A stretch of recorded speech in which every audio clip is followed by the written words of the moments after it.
Hi everyone, क्या हाल चाल आप सब बच्चों का। I hope you are all good. तो बेटा welcome back again to gun shot series right here on JK Boswala. तो प्यारे बच्चों, पहले वाली क्लास में हमने prose number 1 and poem number 1 cover किया है, ठीक है बेटा। और आज की क्लास में हम क्या करेंगे, prose number 2 and prose number 3। और ये prose number 2 and prose number 3 है हमारा we are not afraid to die if we can all be together. ये प्रोज नंबर 2 है हमारा। और प्रोज नंबर 3 है discovering truth the saga continues. ठीक है बेटा। अब आप चाहते हो ना कि इन सारे चैप्टर्स के नोट्स आपको चाहिए, तो करना क्या पड़ेगा बेटा, आपको पीडब्ल्यू ऐप को डाउनलोड करना पड़ेगा और वहां से बेटा आपको फ्री ऑफ कॉस्ट सारे नोट्स मिलेंगे। ठीक है बेटा। तो करते हैं हम चैप्टर नंबर, या जिसको हम कहते हैं प्रोज नंबर 2, उसकी शुरुआत, जिसका नाम क्या है, we are not afraid to die if we can all be together. पहले बेटा इस टाइटल को समझते हैं, मगर बेटा यहां पे क्या दिया गया है, इस पूरे टाइटल को कोटेड मार्क्स में दिया गया है, मतलब इन्वर्टेड कामाज में दिया गया है। मतलब है कि ये किसी की कही हुई बात है, ये एक्चुअल वर्ड्स है किसी के। और किसके है बेटा, जब हम इस चैप्टर को पढ़ेंगे आपको पता चलेगा कि ये वर्ड्स एक ऐसे बच्चे की है जिसने जिंदगी के एक ऐसे मुश्किलात में ये वर्ड्स कहे हैं, क्या, we are not afraid to die, हम बिल्कुल भी मौत से नहीं डरते हैं। कब, if we can all be together, अगर हम सब एक साथ होंगे तो मौत से भी कोई खतरा नहीं है। ये बात तो बहुत बड़ी है, मगर ये किसकी जबान से निकले हैं, एक छोटा सा नन्हा सा प्यारा सा बच्चा है जिसकी एज 6 इयर्स की होती है, और ये डायलॉग उसी का है और चैप्टर का भी नाम बेटा यही पढ़ता है। ठीक है। और ये we are not afraid to die, ये जो चैप्टर हमारा है ये लिखा है Gordon Cook and Alan East ने, and this chapter is very interesting बेटा, बहुत ही इंटरेस्टिंग चैप्टर है। तो शुरू करते हैं अपने इस चैप्टर को। तो बेटा क्या है, this chapter is all about the voyage, मतलब एक सफर के बारे में ये चैप्टर है। तो बात की जाती है द ड्रीम ऑफ सेलिंग की।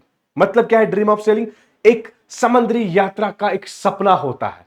किसका ये सपना होता है, गॉर्डन कुक और जो उसकी वाइफ मैरी होती है, उनका ये जिंदगी का बहुत बड़ा सपना होता है कि वो दुनिया का एक बहुत बड़ा यात्रा करे, समुद्री यात्रा करे। तो ये यात्रा स्टार्ट कब होता है उनका, ये समुद्री सफर कब उनका स्टार्ट होता है, इन जुलाई 1976 की बात की जाती है। और उसमें जो ये गॉर्डन कुक और जो उसकी वाइफ, जो मैंने बेटा क्या बोला है नाम, उसका नाम होता है मैरी। याद रखना ये दो कैरेक्टर्स बेटा, याद रखना, गॉर्डन कुक एंड मैरी। और जो उनके साथ उनके दो बच्चे, एक का नाम होता है जोनाथन, ठीक है, जिसकी एज 6 इयर्स की होती है, और उनकी बेटी 7 साल की, जिसका नाम होता है सुजेन। तो बेटा ये 4 कैरेक्टर्स आपको पहले याद रखना पड़ेगा, एक गॉर्डन कुक और उसकी वाइफ मैरी और उनके दो बच्चे, बेटा 6 साल का जोनाथन और जो बेटी है 7 साल की सुजैन। ठीक है। और ये निकल जाते हैं कहां की ओर, प्लाईमाउथ एक जगह है इंग्लैंड में, वहां से वो अपना यात्रा स्टार्ट करते हैं, वहां से वो अपना समुद्री सफर स्टार्ट करते हैं। और ये सफर को ये इसी तरह करना चाहते हैं, मतलब वो नकल करना चाहते हैं। डुप्लीकेट का मतलब नकल करना चाहते हैं एक ऐसे, कैसे, एक ऐसे कैप्टन को जिसका नाम होता है जेम्स कुक। ठीक है। वो एक बहुत ही पुराना जिसने सफर किया था। ठीक है।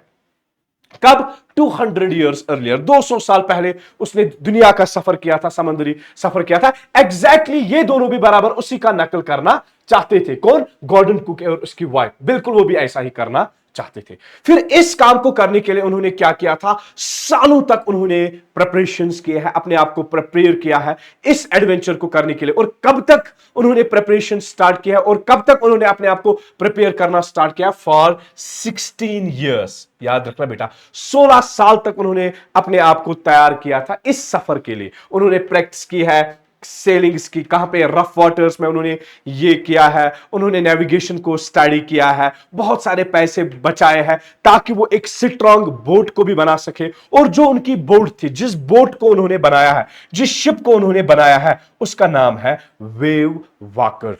दैट मीन्स जिस शिप को ये दोनों बना रहे हैं ना, या जिस शिप को उन्होंने बनाया है ना, उस शिप का ये नाम रखते हैं वेव वॉकर। हाँ, और इसको प्रोफेशनली बिल्ड किया गया है। मतलब ऐसे ही उन्होंने ये इसको नहीं बनाया है, बल्कि हर तरह का टेस्ट इसको किया प्रोफेशनली, जो सालों तक चल सके, जो हर एक मुसीबत के साथ लड़ सके। इस तरह उन्होंने ये बोट या शिप बनाई है, जिसको बेटा हम क्या नाम देते हैं, वेव वॉकर। ठीक है, उसके बाद क्या हो जाता है, ये जो वेव वॉकर के बारे में अब यहां पे हमें बता देता है कि जो ये वेव वॉकर होती है ना, ये कितनी बड़ी होती है, 23 मीटर लॉन्ग। याद रखना बेटा, 23 मीटर की लेंथ होती है उसकी, और जो वेट होता है ना बेटा, इसका वेट इसका 30 टन होता है। किसका, इस वेव वॉकर का 23 मीटर्स उसकी लेंथ होती है, और वजन उसका कितना होता है, 30 टन का। और ये बहुत ही अच्छे से डिजाइन की गई है, ताकि जो ये रफ सीज है, जो बहुत ही मतलब परेशानी भी आ सकती है समंदर में, उस सब का सामना करने के लिए, ताकि वे वहां पे खड़ा रह सके। और साथ में उनके बच्चे भी बहुत एक्साइटेड थे इस जर्नी के लिए। हाँ, और इसमें क्या था, फैमिली का स्पिरिट था, बहुत हाई था। क्यों, क्योंकि उनको ये एडवेंचर करना था। कौन सा एडवेंचर उनको करना था, एक समुद्री यात्रा करना था। बात समझ आई यहां तक बेटा, बढ़िया। फिर उसके बाद क्या हो जाता है, अब उनकी शुरुआत स्टार्ट होती है। जो पहला पार्ट है उनके जर्नी का, उनके सफर का जो पहला पार्ट है, वो बड़े स्मूथली चलता है। आराम से जो ये फैमिली है, ये सेल हो गई है, कहां से, sail down the west coast of Africa. फिर कहां पहुंचे, reach the Cape of Good Hope. हाँ, वहां से सेल किया बराबर केप टाउन, साउथ अफ्रीका तक। ठीक है, हर एक चीज अभी तक अकॉर्डिंग टू प्लान चला, और वो बहुत ही कॉन्फिडेंट भी थे इस सफर के बारे में। ठीक है, लेकिन उसके बाद उनको पता था कि मोस्ट डेंजरस पार्ट भी आ सकता है आगे, तो इसलिए वो आगे जो बहुत ही खतरा था, वो कुछ और नहीं था बल्कि द साउदर्न इंडियन ओशन। इनको पता था कि जो ये ओशन है, कौन सा, साउदर्न इंडियन ओशन, ये उनके लिए खतरनाक साबित हो सकता है, जो उनके लिए बहुत ही मुश्किल हो सकता है। क्यों, क्योंकि उसका वायलेंट वेदर और बड़े बड़े वेव्स का सामना करना है। दैट्स व्हाई वो ये चीज समझते थे कि एक मोस्ट डेंजरस पार्ट अभी भी उनको आगे सामना करना है। ठीक है बेटा, उसके बाद क्या होता है, अब इस सब हालातों से गुजरने के लिए बेटा उन्होंने क्या किया है, उन्होंने हायर किए 2 क्रूज को। क्रू हम बोलते हैं ना, जो लोग एक्सपीरियंस्ड होते हैं किसी काम में। तो इसीलिए इस प्रेपरेशन के लिए, इस रफ स्ट्रेच के लिए, उन्होंने, गॉर्डन कुक ने हायर किया 2 एक्सपीरियंस्ड क्रूमैन को। याद रखना बेटा, 2 क्रूमैन को हायर किया, जो उनको मदद करेंगे इसमें लड़ने के लिए। एक था उनमें से अमेरिकन, जिसका नाम था लैरी विगल।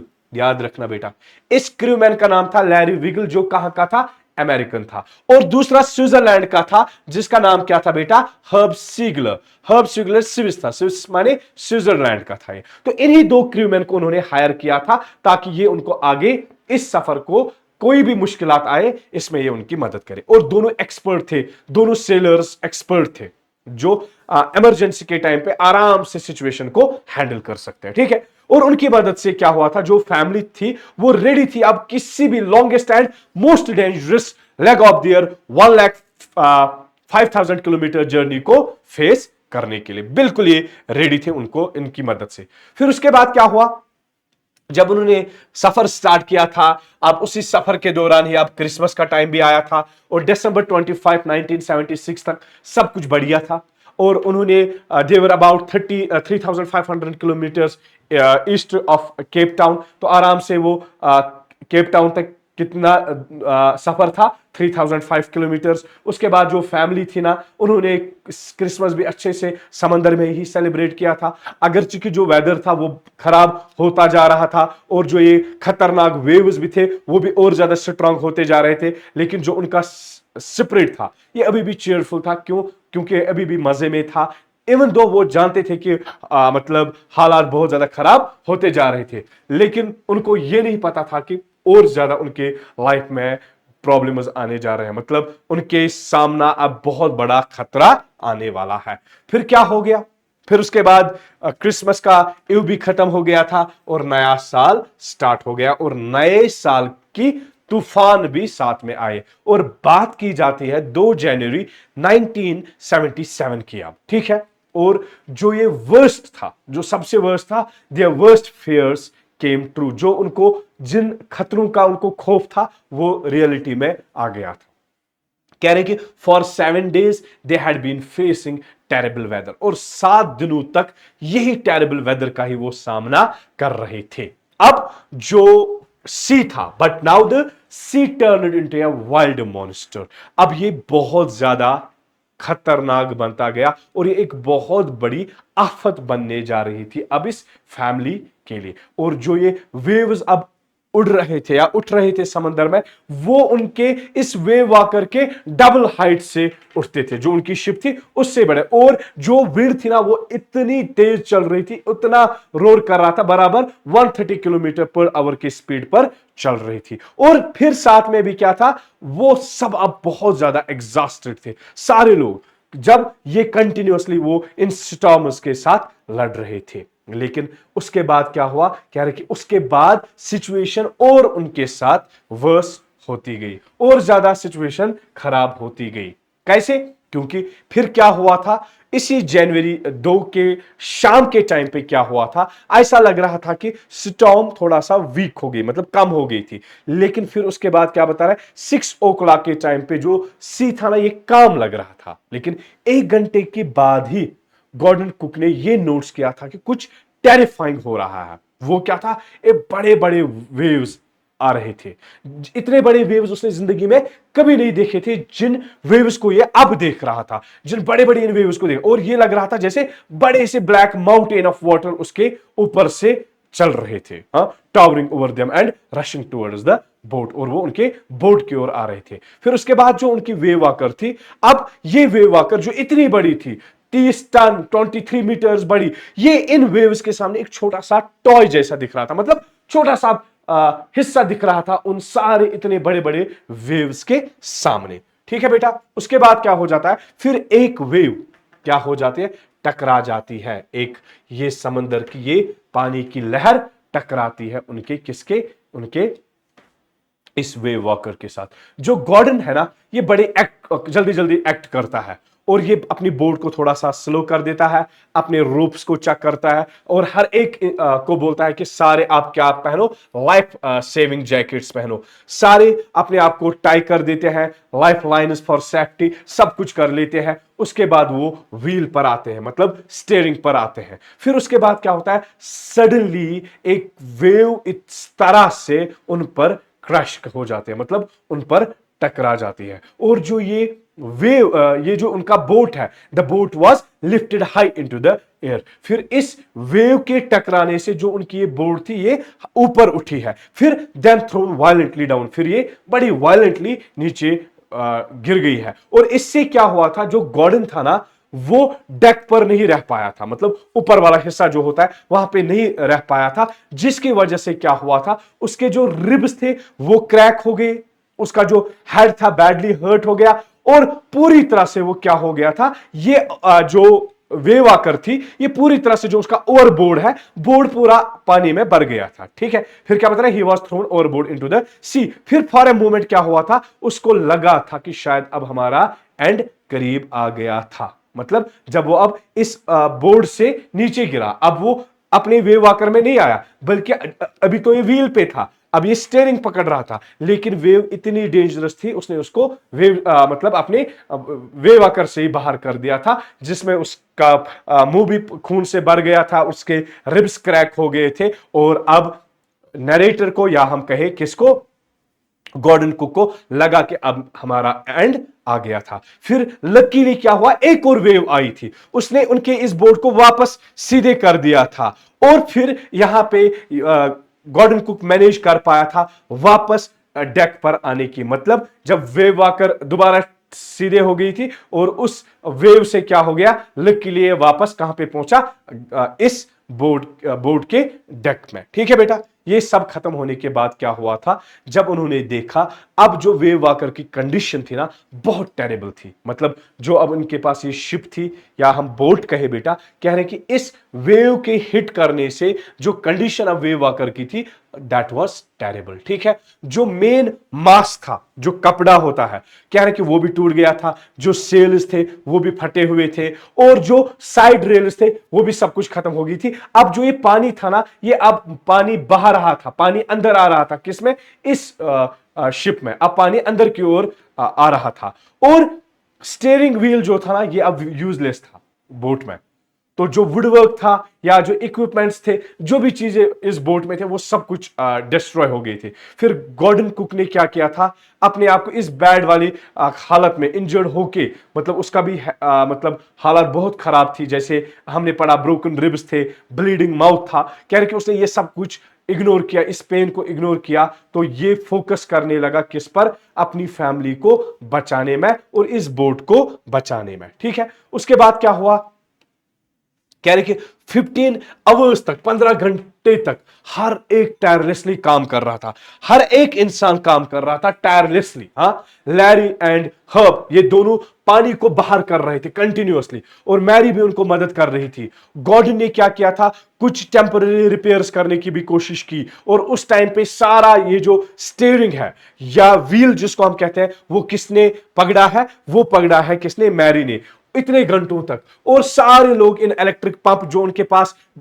फेल भी हो गए थे, शॉर्ट सर्किट हो गए थे, कुछ और भी उनके बचे हुए थे, जो कुछ पंप्स थे, उनकी मदद से उन्होंने क्या किया था, पानी को बाहर निकालना स्टार्ट किया था, और ये काम बहुत ज्यादा देर तक चला। ठीक है, और अब ये इम्पॉसिबल लग रहा था उनको कि इस बोट को बचाना, बट किसी ने उम्मीद नहीं छोड़ी, और वो कंटिन्यूअसली फाइट करने लगे पूरी रात।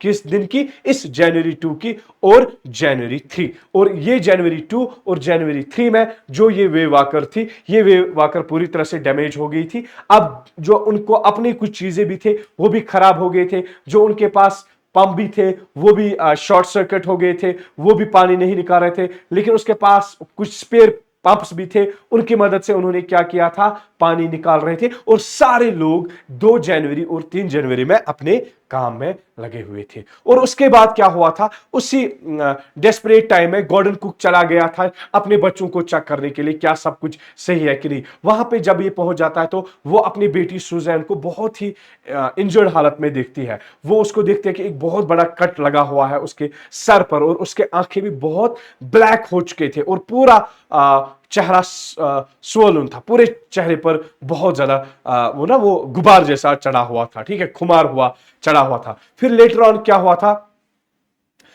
इस तरह उनकी ये हालत थी। फिर उसने क्या किया था, उन सब बच्चों ने वहां पे कोई भी कंप्लेंट नहीं की थी, बल्कि वो अपने बाप से कहने लगे कि सुजैन की, मैं बिल्कुल भी डर नहीं रही हूं, I don't worry when we are trying to, क्योंकि आप हमें बचाने की कोशिश कर रहे हो। तो बेटी अपने बाप को बता रहा है कि हम नहीं डर रहे पापा, क्योंकि आप इतने अच्छे से काम कर रहे हो, हम सबको आप बचाने की कोशिश कर रहे हो। और उसी में जो उसका 6 साल का बेटा भी है, उसने भी ऐसा बोला, इससे भी इंस्पायरिंग एक बात बोली उसको, क्या बोला, daddy we are not afraid to die if we can all be together. तो उस हालत में उसका 6 साल का बेटा भी अपने बाप से कह रहा कि डैडी हम बिल्कुल भी मौत से नहीं डरते हैं अगर हम सब एक साथ होंगे। तो ये बातें करने के बाद ये ब्रेव वर्ड्स ने गॉर्डन कुक का दिल भर दिया है स्ट्रेंथ से और डिटर्मिनेशन से कि वो आगे बढ़े। ठीक है बेटा, उसके बाद ये कुछ कनवास लाते हैं, प्लास्टिक शीट्स लाते हैं, कुछ स्पेयर रोप्स को लाते हैं, और इन सारी चीजों से गॉर्डन मैनेज कर देता है इस ब्रोकन एरिया जो इस बोट का था उसको रिपेयर करने की, इस एरिया को। फिर स्लोली फिर क्या हुआ था, this slowed the flooding and gradually reduced the water level inside. फिर जब उन्होंने उन होल्स को भर दिया, उस डैमेज्ड पार्ट को थोड़ा सा रिपेयर कर दिया था, फिर आहिस्ता आहिस्ता पानी की लेवल भी अंदर मतलब आना कम हो गया, और आहिस्ता आहिस्ता पानी भी कम होता गया है। ठीक है, उसके बाद ही क्या हुआ, फिर 6 घंटों के बाद ही एक और स्टॉर्म आया। ठीक है, लेकिन उन्होंने कुछ रिपेयर्स किए थे, और वेव वॉकर अभी भी अच्छे से तैर रही थी, अभी भी चल रही थी। ठीक है। अब उनको लगा था ये 3 साल का सफर था, अब उनको लगा कि हमारी वेव वाकर उस कंडीशन में नहीं है कि हम 3 साल तक इस सफर को जारी रख सकेंगे। अब उसने वो सेक्सटन या हम मैप कहेंगे बेटा, अब नरेटर ने, गॉर्डन कुक ने ये निकाला था, ये सोच रहा था कि हम किस जगह पे जाए। अब ये चेक करने लगा था हम कहां पे हमें कोई ऐसा आइलैंड मिले जहां पे हम रुक सकते हैं। तो जैसे उसने चेक किया था, चार्ट को चेक किया था, और उसने ये चीज रियलाइज किया था, एक होप है उनके पास एम्स्टर्डम आइलैंड तक पहुंचने की। और वो क्या था? वो जो एम्स्टर्डम आइलैंड था वो एक साइड में था, और वहां पे ये एक फ्रेंच बेस थी, ठीक है। और उनको लगा कि वहां पहुंचने में लगभग उनको 65 किलोमीटर्स को निकालना पड़ेगा, और इस डैमेज बोर्ड से शायद ये शॉर्ट डिस्टेंस भी एक बड़ा चैलेंज था, ठीक है बेटा। उसके बाद वो खुद सोने जाता है और उनको टाइम एक देता है कि किस टाइम पे हम वहां पे पहुंच जाते हैं, और वो खुद सो जाता है। फिर ये उनको बता देता है गॉर्डन को कि हम कितने बजे पहुंच जाएंगे, हम 5 बजे के करीब पहुंच जाएंगे या 5:30 बजे के करीब पहुंच जाएंगे। तो उसके बाद जैसे उसको नींद पड़ती है ये सो जाता है। फिर जब ये दोबारा जाग जाता है तो टाइम बहुत ज्यादा आ चुका है, तो उसको लगा है कि पता, हाँ शायद हमने उसको मिस किया होगा, अब हमें बचने की मतलब वो चांसेस बिल्कुल भी नहीं है। फिर ये कहां की ओर आते हैं? 4 जनवरी और 5 जनवरी, जो ये क्रू मैन थे उनके साथ, उन्होंने बहुत ज्यादा स्ट्रगल किया है टुवर्ड्स एम्स्टर्डम आइलैंड। फिर जो ये कंपास था, कंपास भी डैमेज था, नेविगेशन भी अनसर्टेन था। फिर अभी भी जो गॉर्डन था इसने मैनेज किया था इस रफ कैलकुलेशन और steer the best as he could. तो उसने उनको बोला था कि मतलब आहिस्ता आहिस्ता चल के हम पहुंचेंगे। लेकिन जो ये वेव्स थे ये अभी भी हाई और वायलेंट थे, और हर एक डरा हुआ था कि वो पता नहीं कब डूब जाएंगे। तो हर एक परेशान था, मुसीबत में थे, हंगरी थे। और फिर क्या हुआ था? फिर उन्होंने मगर अपनी जुर्रत नहीं छोड़ी है। फिर लास्ट में क्या हुआ था? जनवरी 6, 1977 में फाइनली वो इस एम्स्टर्डम आइलैंड पर पहुंच गए थे, जो कुछ डिस्टेंस पे था। और ये पहली बार उन्होंने किसको देखा है? लैंड को देखा है। जब ये देखा है तो वो सारे बहुत खुश हो गए थे, और उसके बाद they cried tears of happiness after the endless struggle they have reached the shore safely। और वहां पहुंच के क्या हुआ था बेटा? वहां पहुंच के एम्स्टर्डम आइलैंड पर क्या थे? वहां पे 28 इनहेबिटेंट्स थे, मतलब 28 लोग रह रहे थे। वो सारे कौन थे? फ्रेंच साइंटिस्ट थे और कुछ वर्कर्स थे। उन्होंने फिर इस फैमिली को वार्मली वेलकम किया है, और उनको खाना पीना सब कुछ, मेडिकल केयर दे दिया था। और उसके बाद सुजैन को बहुत सारे ऑपरेशंस भी करने पड़े, ठीक है, इन सब मतलब इंजरीज से निकलने के लिए, ठीक है। और उसके बाद वो फैमिली फाइनली रेस्ट कर गई थी इस टेरिफाइंग ऑर्डिल के बाद, ठीक है मेरी जान, बात समझ आई? तो लास्ट में अगर हम पढ़ेंगे द लेसन ऑफ करेज, जो हम इस पूरे चैप्टर से सीखते हैं, तो ये जो चैप्टर है ना, this experience taught God in that courage, determination and unity are the most powerful forces in life. उसकी जो वाइफ थी और जो क्रू है, उन्होंने इतना ग्रेट स्ट्रेंथ के साथ काम किया। और इनके अलावा उनके जो ये बच्चे थे, उन्होंने ब्रेवरी दिखाई है, उन्होंने बिल्कुल भी ना मतलब छोड़ा नहीं है किस चीज को, विल टू फाइट। और सुजैन ने अपने इस पेन को बर्दाश्त किया साइलेंटली। और जेनथन के वर्ड जो थे, we are not afraid to die if we can all be together, ये एक इंस्पायरेशन बनी है सबको इस तूफान के साथ लड़ने के लिए। और ये स्टोरी जो हम बेटा पढ़ रहे हैं ना, ये हमें दिखा देते हैं कि जब लोग एक साथ खड़ा रहते हैं किसी भी काम को करने के लिए, और वो भी किसी उम्मीद के साथ और हिम्मत के साथ, चाहे फिर कितना भी तूफान सामना क्यों ना हो, हम उस तूफान के साथ भी लड़ सकते हैं। बात समझ आई बेटा? तो ये था हमारा चैप्टर। अब इस चैप्टर के कुछ इंपॉर्टेंट क्वेश्चंस है, जैसे list the steps taken by the captain, जैसे to protect the ship when rough weather begin. दूसरा, to check the flooding of the water in the ship. और उसके बाद बेटा क्या है? Describe the mental condition of the voyagers on 4th and 5th January, ठीक है बेटा। उसके बाद describe the ships in the narration of the events as indicated in the 3 sections of the text, give a subtitle of to each section।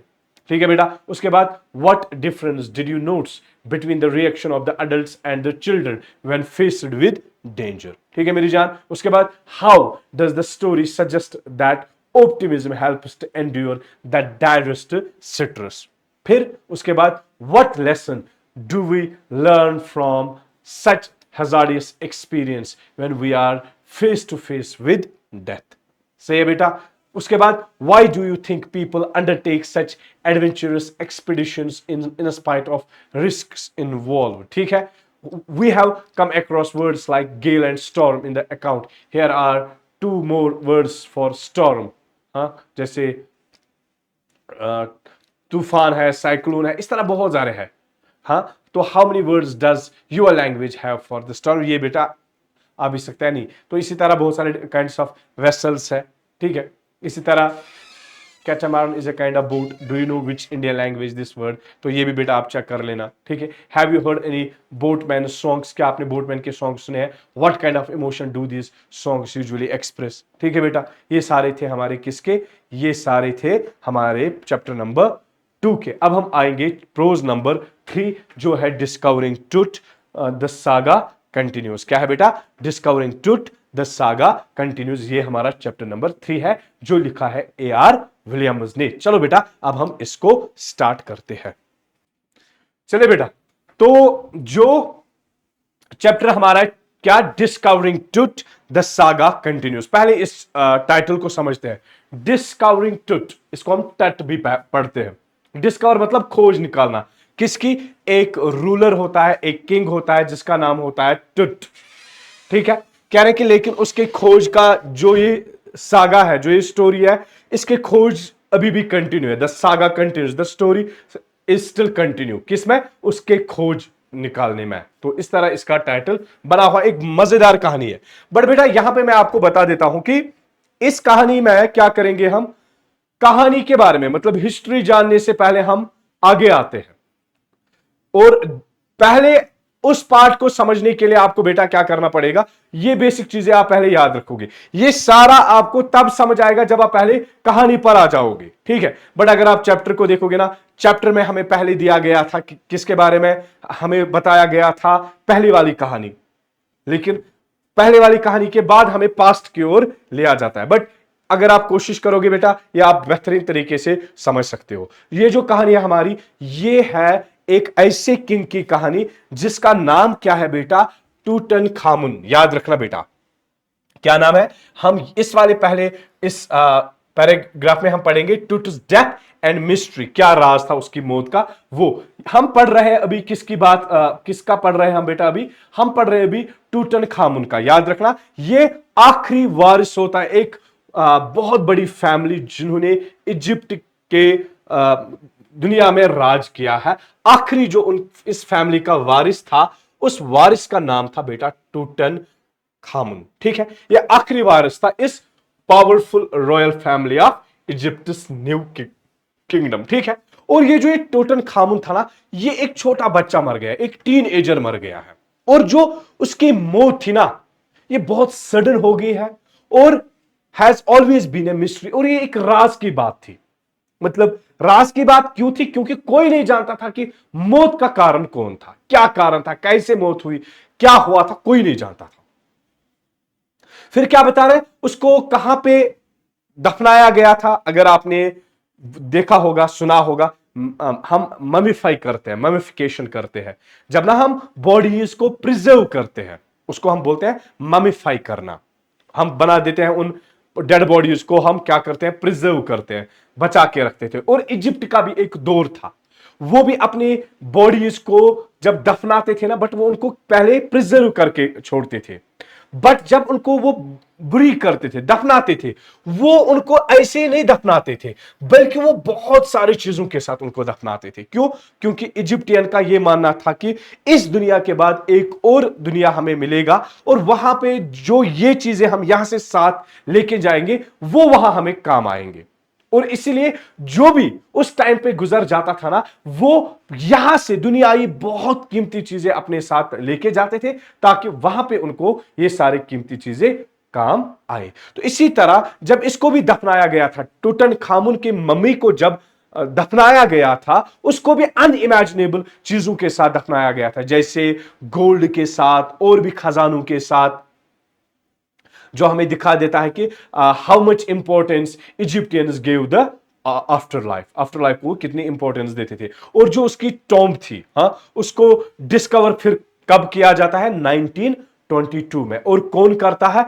Harvard quarter का एक बंदा होता है, आर्कियोलॉजिस्ट होता है, नाम बेटा याद रखोगे। कब? 1922 में हवार्ड कार्टर इस टॉम को डिस्कवर करता है, जिसको हम डिस्कवरिंग टूट कहते हैं। तो पहली बार ये टूटनखामन या टूट की पहली बार कब ये डिस्कवर हुई है और किसने की? 1922 में हवार्ड कार्टर ने उसको डिस्कवर किया। और तब से जो ये यंग किंग्स की जिंदगी थी, तब से since the young Kings life and death have fascinated people, तब से इसकी जिंदगी ने और उसकी मौत ने लोगों को बहुत फैसिनेट किया। वो जानना चाहते थे इसके लाइफ के बारे में। बहुत सारे सस्पेक्ट हुआ, many suspected he might have been murder. बहुत सब लोगों का ये मानना था कि उसका मर्डर किया गया था जब उसको मारा गया।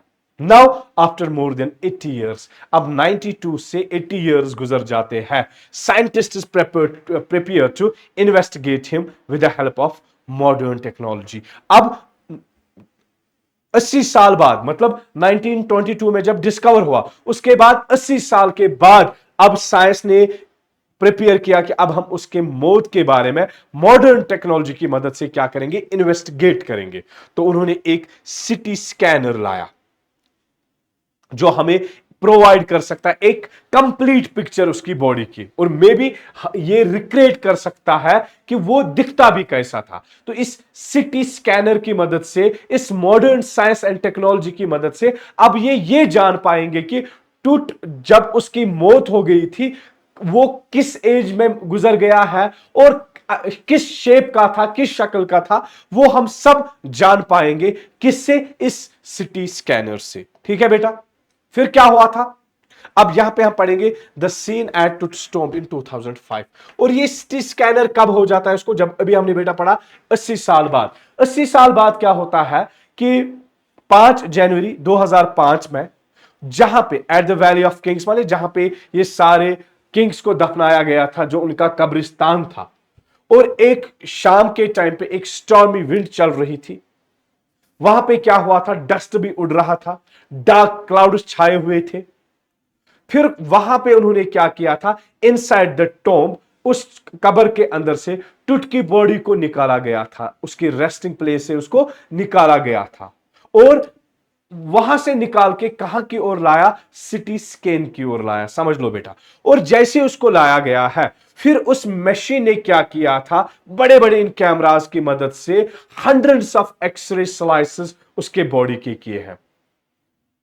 उस दिन से पहले क्या हुआ था? बहुत सारे टूरिस्ट्स आए हुए थे इस टॉम्ब को देखने के लिए, और वो बहुत ज्यादा एडमायर हो गए थे जब उन्होंने उन वॉल्स पर बहुत ही खूबसूरत पेंटिंग करके हुए देखा है। और वो टूट की फेस को भी देखते थे, जो उसके लिए क्या बनाया गया था? एक 3 मान लो फ्लोर का एक कॉफिन भी बनाया गया था। ठीक है। और जो ऑथर है यहां पे ये हमें क्या करता है? Points out the contrast. क्या बता रहा है? उस दिन, in the day of the tomb was a tourist spot, और उस दिन ये जो टॉम्ब था एक टूरिस्ट स्पॉट था। फिर इवनिंग के टाइम ये क्या बना? ये एक साइंटिफिक लेबोरेटरी बनी। फिर क्या हुआ था? Tut was about to examine it. अब टूट को एग्जामाइन किया गया कि किस, जो in a way no one from his time could have imagined, कोई भी इमेजिन उसके जमाने में नहीं करता कि किस तरह उसको एग्जामाइन किया गया है। फिर बेटा उसके बाद क्या हुआ था? कार्टर ने जो डिस्कवरी की थी, और उसके बाद टूट की बॉडी के साथ क्या हुआ था, अब यहां पे हमें बताया जाता है। कह रहे कि जो Egyptian supreme court of antiquities doctor जही हवस है, उसका कहना था कि टूट ने इस मम्मी के साथ बहुत ही बुरा सलूक किया है। मतलब उसने इस मम्मी को बहुत ही बुरी कंडीशन में लाया था, जो कार्टर ने उसके साथ 1922 में किया था। हवार्ड कार्टर जो था ये एक ब्रिटिश आर्कियोलॉजिस्ट था। उसने जब टूट की टॉम्ब 1922 में पाई, और उस टाइम पे ज्यादातर उन मम्मीज के बारे में जब पता चलता था उनको लूटा जाता था। क्यों? क्योंकि उनको बहुत ज्यादा सोना साथ में दिया जाता था, बहुत सारे ऑब्जेक्ट्स दिए जाते थे। और इसी तरह जब उसने भी उसको पाया था, बहुत सारी चीजें उसको मिले, golden collars, necklace, amulets, rings, daggers, cups and the most famous gold mask, बहुत सारी चीजें। These were meant to protect the king in the after life के बारे में ये चीजें उसको मदद करेंगी। और भी इन चीजों, कीमती चीजों के साथ ऑर्डिनरी थिंग्स भी रखे गए थे टुट के साथ, जैसे फूड रखा गया, वाइन रखा गया था, गेम्स रखे गए थे, कपड़े रखे गए थे, ताकि आफ्टर लाइफ में ये बड़े आराम से जिंदगी गुजार सके। लेकिन अब कार्टर ये चीजें देखने के बाद उसको अब इस कॉफिन से, इस ताबूत से मम्मी को अलग करना था। लेकिन कार्टर को एक बहुत बड़ी प्रॉब्लम का सामना करना पड़ा था। वो क्या था? क्योंकि उसकी बॉडी जो थी ना, वो मतलब उस कॉफिन के साथ, उस ताबूत के साथ बहुत ज्यादा सीमेंटेड थी, मतलब चिपक गई थी बहुत ज्यादा। जो उन्होंने उसमें वो रिसिन से किया था, रिसिन हम बोलते हैं ना, वो जैसे हमारे पास वो गिलू होता है, गोंद जो होता है, उन्होंने भी ऐसा ही ये रिजिन डाला हुआ था, और रिजिन इतना ज्यादा चिपक गया था कि ये इस कॉफिन के साथ बहुत ज्यादा हार्डली चिपका हुआ था। पहले जो उन्होंने कुछ मेथड्स अपनाए इसको अलग करने के लिए, सब फेल हो गए थे। फिर इस हॉवर्ड कार्टर को लगा चलो अगर इससे ये नहीं हुआ, अब हम क्या करेंगे, इस कॉफिन और इस डेड बॉडी को क्या करेंगे, इस मम्मी को हम हीट देंगे। और उन्होंने उसको कुछ घंटों तक हीट में भी, हीट मतलब धूप देंगे, सन की ये धूप देंगे, और उन्होंने बहुत घंटों तक रखा उसको, वो भी काम नहीं कर पाया।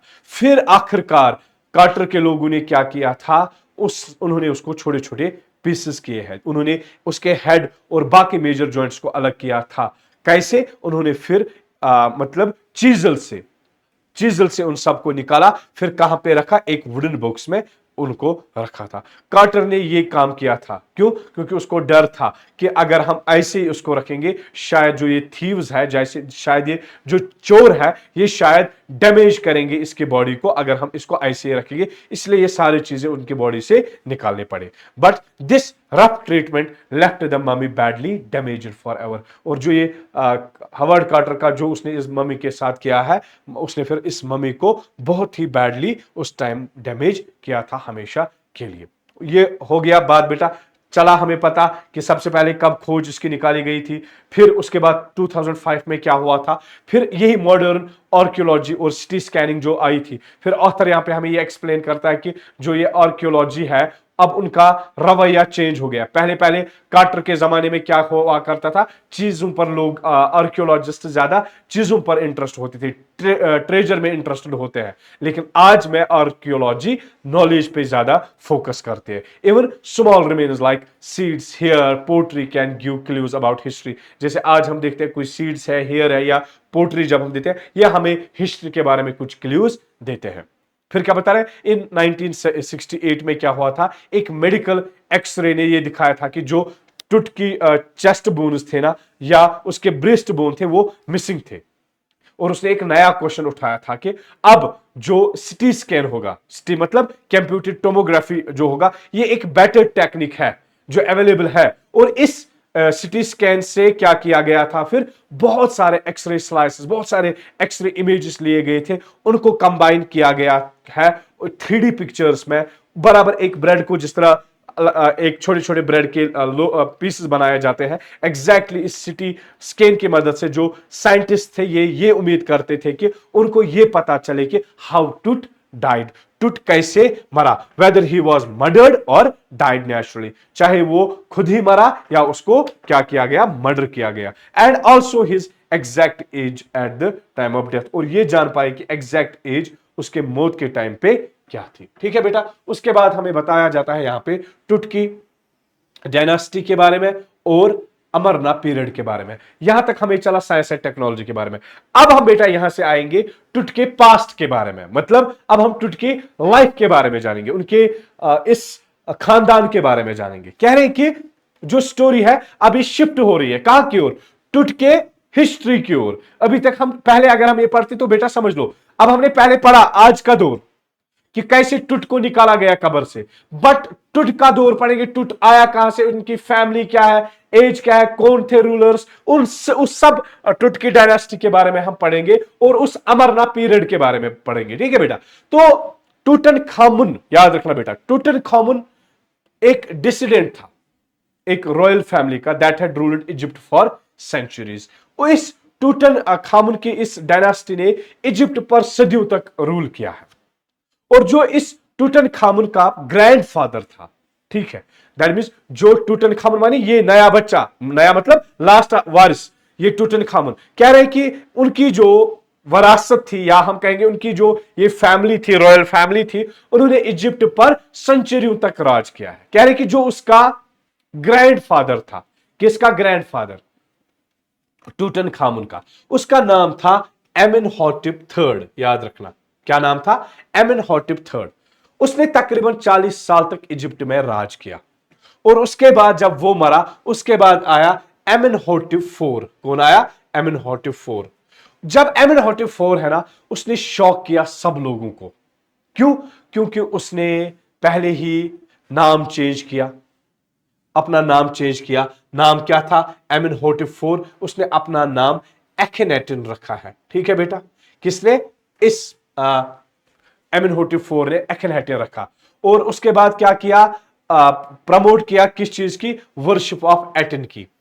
एटन हम बोलते हैं सन गॉड को, मतलब जब सन गॉड की वर्शिप स्टार्ट हो गई है तो अपना नाम भी एखेनेटन रखा। कहां से, एमेनहॉटिप से, ठीक है बेटा। और इतना ही उसने नहीं किया है, बल्कि जो पुराने गॉड अमुन की पूजा किया जाता था, उन सब टेंपल्स को क्लोज करवाया।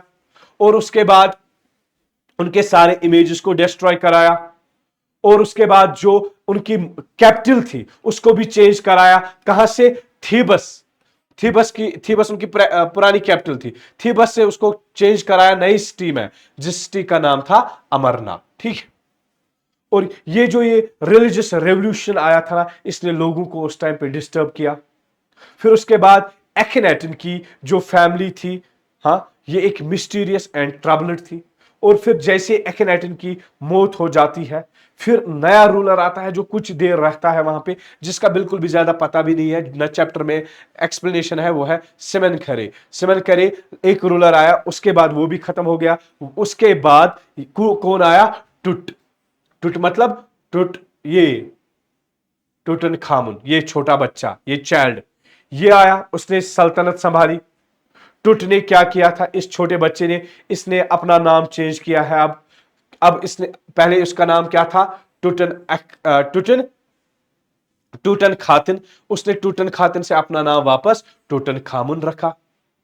और इसका मतलब उसने क्या दिखाया, return to the old religion of Amun. उसने पुराने इस रिलीजन को वापस लाया, ठीक है। इस रिलीजन को वापस लाने के बाद क्या हुआ था, उसने 9 साल तक रूल किया, हाँ। और 9 साल के रूल करने के बाद सडनली उसकी मौत हो जाती है। और जो उसकी मौत हो जाती है ना, जो इसकी डेथ है ना, उस डेथ के साथ उस पूरे सल्तनत की भी मौत हो जाती है। और जैसे टूट की मौत हो जाती है तो बहुत सारे मिस्टीरियस चीजें सामने आते हैं, बहुत सारे ऐसे चीजें सामने आते हैं, बहुत सारे राज वाले बातें सामने आते हैं। फिर क्या आता है, यही कि उसकी मौत हुई कैसे। फिर क्या बताया जाता है कि जो ये इजिप्टियन ममी प्रोजेक्ट है और जो स्केन था, फिर 2003 में क्या हुआ था, जो इजिप्टियन ममी प्रोजेक्ट है ना, उन्होंने स्टार्ट किया कि वो स्टडी करेंगे और रिकॉर्ड करेंगे details of all ancient mummies को, मतलब जितने भी पुराने ममीज हैं उन सब के रिकॉर्ड्स को वो जमा करेंगे। लेकिन टुट पहली ऐसी ममी है जिसको सबसे पहले एग्जामाइन किया गया। नो डाउट कि आखिरी है अपने डायनास्टी का, लेकिन सबसे पहले उसको एग्जामाइन किया गया। तो इसीलिए फिर क्या किया गया है, एक पोर्टेबल सिटी मशीन लाया गया था, जिस सिटी स्कैनर मशीन को डोनेट किन्होंने किया था, siemens and the national geographic society ने उसको क्या किया था, डोनेट किया था। और उसको लाया गया था अब कहां पे, जो पहली बेटा हमने पढ़ा था, कहां पे, the valley of the Kings. पहले ही मैंने ये बोला था, वैली ऑफ द किंग्स मतलब उस कब्रिस्तान पे। और 5 जनवरी 2005 में, जो अभी अभी मैंने बेटा पढ़ा, ये दोबारा मैं इसलिए बोल रहा हूं तो क्या, तो सो दैट कि आपको आइडिया आया। फिर क्या किया गया, टुट की बॉडी को स्कैन किया गया। और जैसे स्कैन किया गया, अराउंड 1700 इमेजेस निकाले गए। पहले जब हेड को स्कैन किया, 0.62 मिलीमीटर स्लाइसेस पर उसको निकाला गया था। हर एक क्लियर डिटेल्स दी गई थी।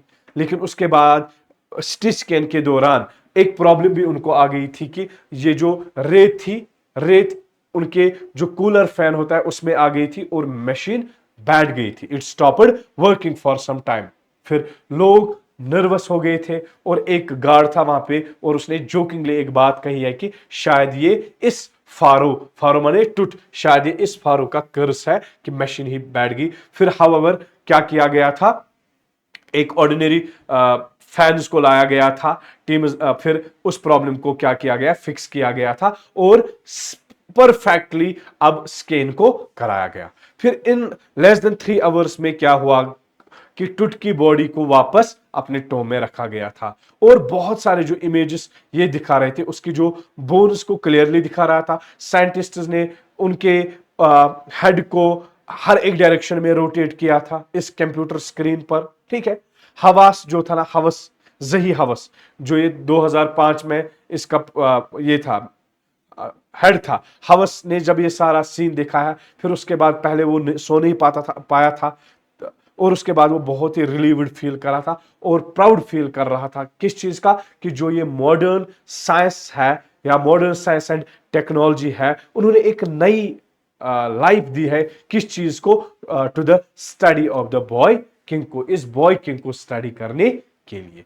बात समझ आई मेरी जान? तो इस तरह ये जो हमारा चैप्टर है ये खत्म हो जाता है। तो अगर हम कंक्लूड करेंगे तो ये चैप्टर एंड होता है एक सेंस ऑफ रेस्पेक्ट के साथ। जो टुट है, जो टीनेज किंग है, जो कब गुजर गया था, 3003 इयर्स अगो, 3003 इयर्स अगो उसकी मौत हो जाती है, लेकिन मॉडर्न साइंस ने अभी भी उसके बारे में चेज कर रहा था जवाब ढूंढने के लिए। किस सवाल का जवाब, कि उसकी लाइफ और डेथ कैसे हुई, कैसे जिंदगी गुजरी, और जो उसकी स्टोरी है उसको पास्ट के साथ लिंक किया प्रेजेंट के साथ। दैट मींस उसकी story links the past and the present. फिर जो ये आर्कियोलॉजी डिपार्टमेंट है ये भी अब मूव हो गया है कहां से, from treasure hunting to careful study. और जो ये सिटी स्कैनिंग भी है ये मे फाइनली सॉल्व करे इन मिस्ट्रीज को that even time could not erase. ठीक है मेरी जान? तो ये सारा कंक्लूजन है हमारा इस चैप्टर डिस्कवरिंग टुट का। ठीक है बेटा, अब कुछ सवाल है इस चैप्टर के भी, जो कुछ बेसिक क्वेश्चंस है बहुत ही इंपॉर्टेंट इस चैप्टर के रिलेटेड। एक है king Tut's body has been subject to repeated scrutiny. ठीक है, जो क्या थी, स्क्रूनिटी की सब्जेक्ट थी। फिर Howard Carter's investigation was resented.